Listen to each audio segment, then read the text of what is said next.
गुरुग्राम के सेक्टर 65 स्थित लग्जरी रिहायशी सोसाइटी M3M गोल्फ स्टेट के निवासियों ने बिल्डर M3M इंडिया के खिलाफ शांतिपूर्ण प्रदर्शन किया और साथ ही उन्होंने बिल्डर के खिलाफ वादा खिलाफी को लेकर जमकर नारेबाजी की और लंबित मांगों को लेकर आवाज बुलंद की।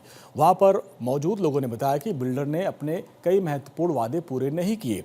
निवासियों ने अपनी समस्याओं को भारत 24 के सामने रखा और जहां उन्होंने बताया कि सरकारी हस्तक्षेप की कमी के चलते आम नागरिक पूरी तरीके से त्रस्त हैं।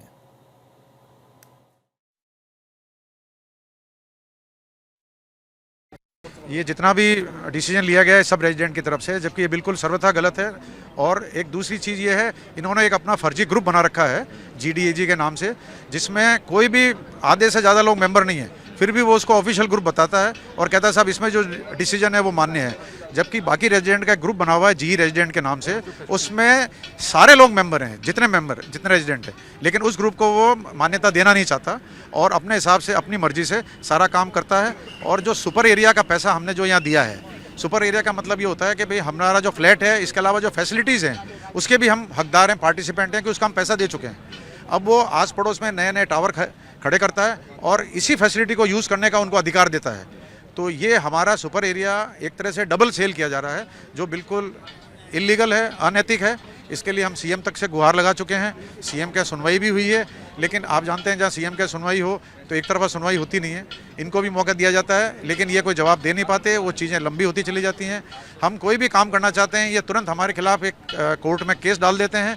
तो जो कोर्ट में केस होता है उससे आप जानते हैं कोर्ट में सुनवाई होने में जो समय लगता है, तो उसके कारण वो चीज़ें लंबी खिंचती जाती हैं। M3M बिल्डर की बात करें तो तमाम जो लोग हैं इस पूरे हिस्से में इस आवास की तरफ रहते हैं। और दूसरी सबसे बड़ी बात है कि आप देख सकते हैं कि जो लोग हैं ये इनके जो डिमांड्स हैं अलग अलग, लगभग आज का जो ये पूरा आप लोग मार्च कर रहे हैं तब सभी लोग यहाँ पर हैं। अगर हम इस बात को करें, ये इसको समाप्त करने की बात करें, तो क्या कोई आपसी सहमति कभी बन पाई, बैठ के कोई बातचीत हो पाए? आते ही नहीं है। उनका स्टेट मैनेजर आता है, वो बोलता है जी कि हम नहीं सुनेंगे आपकी, और सब मामला सब जुडिस है, एवरीथिंग इज सब जुडिस।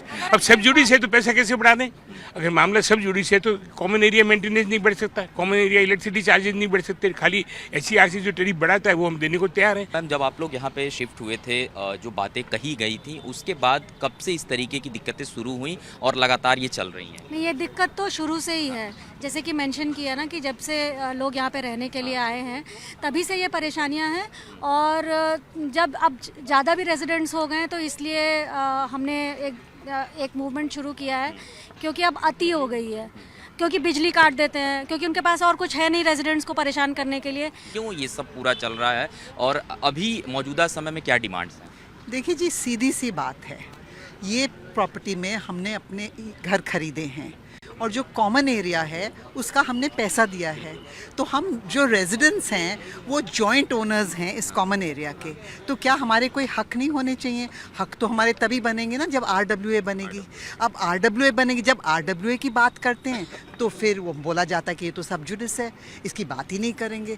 बातों उन्होंने कोर्ट में कुछ चीज़ें फंसा रखी है, तो जहाँ हमने बोला कि RWA होनी चाहिए तो बोल देते हैं सब जुडिस। विषय है जिसको साफ तौर पे यहाँ के रह रहे तमाम स्थानीय निवासियों का ये कहना है कि जो ये पुराना झगड़ा है दरअसल बिल्डर के साथ लंबे समय से चल रहा है, सुविधाओं को लेकर के चल रहा है, लेकिन जिस तरीके से उन सुविधाओं को सुचारू करने की बात करें, वो व्यवस्थाएं जो हैं वो बिल्डर की तरफ से सुचारू नहीं की जा रही हैं। इस पूरे मामले की जानकारी मुख्यमंत्री तक, पुलिस प्रशासन तक भी लगातार इनके तरफ से की गई है, लेकिन फिलहाल इस पूरे मामले पर अभी तक कोई भी कार्रवाई नहीं की गई है।